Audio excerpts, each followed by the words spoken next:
Hi everyone, Sarah here from sarahpacaro.com. I was recently sharing a post, just ideas that came to mind with what people struggle most with what people fight against with most. And this is based upon my own experience and journey and those that I work with in a deep, personal, intimate, one-to-one relationship. And that is the inner victim, and not realizing that the victim becomes your best friend, the victim within. And we don't understand this at first. What do you mean? How could the victim become a best friend? I don't want to be a victim. I want to be a survivor. I want to be a thriver. I want to be the one who overcame the victim mentality. I want to be the one who no longer lives in the state of victimness. I know that I was a victim of what I've gone through and the things in my past, a victim of things that happened to me, a victim of things that were said to me, and those altered and changed the trajectory of my beliefs. Those altered and changed the trajectory of my life and what I believed I was capable in or worthy and deserving of receiving. I get it. And I no longer want to play the victim.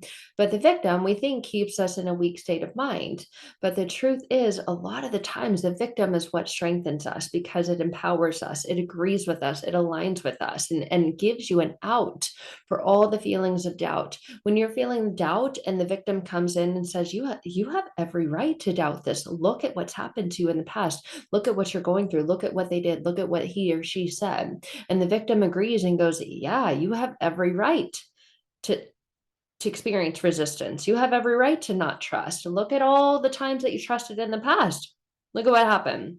You really want to step into a space of full trust again? And the victim is telling you those things, and you're hearing that voice within. And then you're also hearing and feeling and experiencing, yeah, you're right. And you're unconsciously and inevitably telling the victim that they're right. And whatever is right for you is serving you. Whatever is right for you is there to support you, to guide you, to back you up. And the victim ends up playing that role in your life. That inner victim, the inner critic, the inner one that experiences the resistance and shows you evidence of the reasons why you should lean on the resistance, even though you say consciously, I desire to be free from all resistance. I desire to not be in a state of resistance anymore. I realized I was in resistance then, and maybe I'm connecting by doing this inner work. I was in a state of connection with resistance, and I realized that resistance held me back and it kept me feeling small and stuck. And I don't want to experience that anymore. I want to be open, expansive, free. I want to be free to receive. I want to be free to feel safe to go after the things that I desire in life and to do them openly, boldly, abundantly. I don't want to experience this resistance anymore, but we have this connection instead of resistance to this inner victim. So once we experience these fears creeping in, and we all have fears, we all have things that we're afraid of, we all have things that we're worried about, and we're not sure because no one has a magic ball, no one has a crystal ball or magic wand and can say, I can promise you and I can 100% guarantee with all your money back that you've invested and put in that this is going to work out, and it's going to work out in a pain-free way. Ding, little smile. Okay, where do I sign up?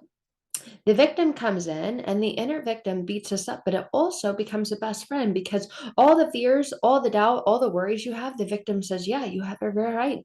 You have every right to feel the fear, to feel the doubt. You have every right to second guess. You have every right to question. Look at all the things that have happened to you. Look at all the things that you've been through. So this victim becomes your greatest support, your biggest ally, and the biggest inner best friend that you have. So you hear the victim mind that says, don't do that. Look what's going to happen to you if you do. Look at that person and what happened to them when they tried to do that, when they started going for that. You don't want that to happen to you, do you? And it's like this other inner part of your voice goes, no, of course not. I'm trying to get away from that, not move towards more of that. And it's like, right. So what do you do? Come on, come here, come here, come here, come here. Let me hold you. Let me coddle you. Let me comfort you. And so the inner victim becomes the comforter, the coddler, the best friend, the one who never leaves you, the one who's always there for you, especially when everyone else seems to leave you, especially when, what were you thinking? No, come on, come here, sweetheart. I've got you. I'm here for you. I'm in support of you. So this inner victim seems like it's supporting you, there for you, got you, would never leave you when everyone else has left you, when you've been hurt by the pain of all those other things that you wanted leaving you.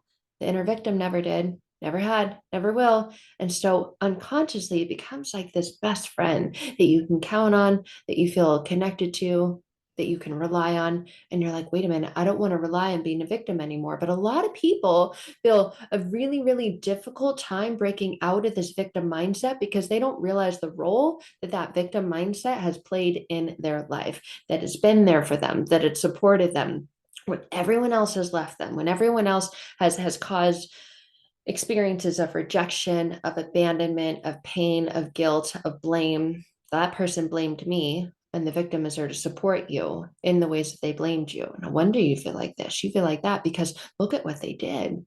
And the victim is like this inner support. What? I don't want to be supported by my inner victim. I want to get rid of it. Why would your unconscious mind allow you to get rid of the very thing that has supported you all this time? It won't. Therein lies the inner battle, the inner conflict, the inner struggle. We don't realize this in a conscious way because we think, no way, no way. Who wants to live with a victim mentality and mindset? Not I, not I. And you're thinking, yeah, not I either. So how do we get rid of this?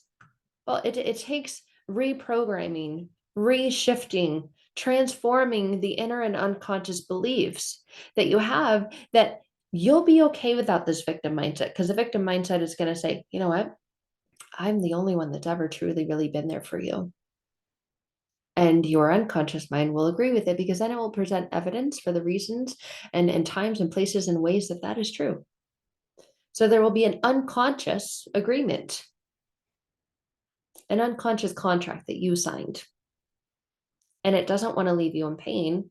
And leaving you in pain would leave you in lack, would leave you without, would leave you with more of an inner void. Or are you just going to leave? What are you going to be left with? Nothing? I'm not going to leave you with nothing. I would never do that to you. And so internally and unconsciously, the story is like, oh my God, yeah, don't do that to me. No, no, no, no, no, no. Everyone else, everything else has left me. Please don't ever leave me. And it's like, of course, I would never do that. That's not my job is to cause more pain. My job is to support you in change. And I'm supporting you in change by keeping you away from the things that could potentially cause more pain, more harm through the change. So let's keep you right here.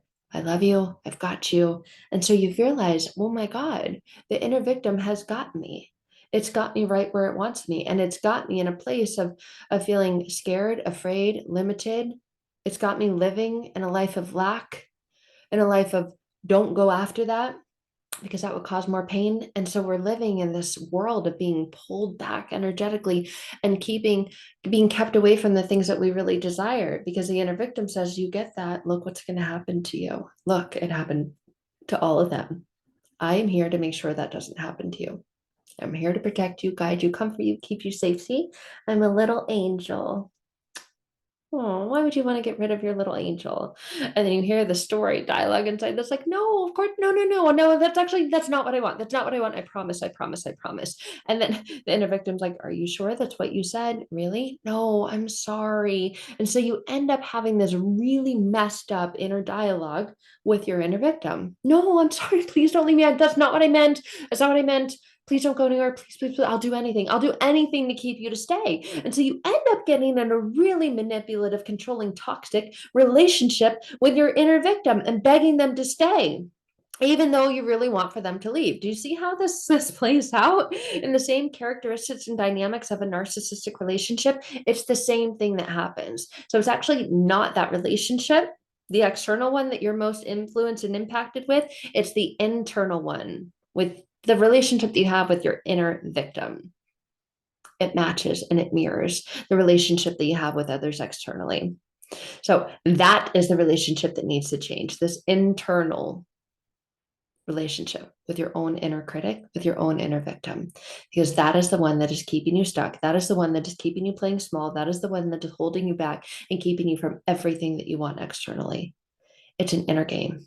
And it's the inner game that needs to change. And that is what happens through the private one-to-one work that we do together. It is extraordinary. It is phenomenal. It is game-changing. It is life-changing.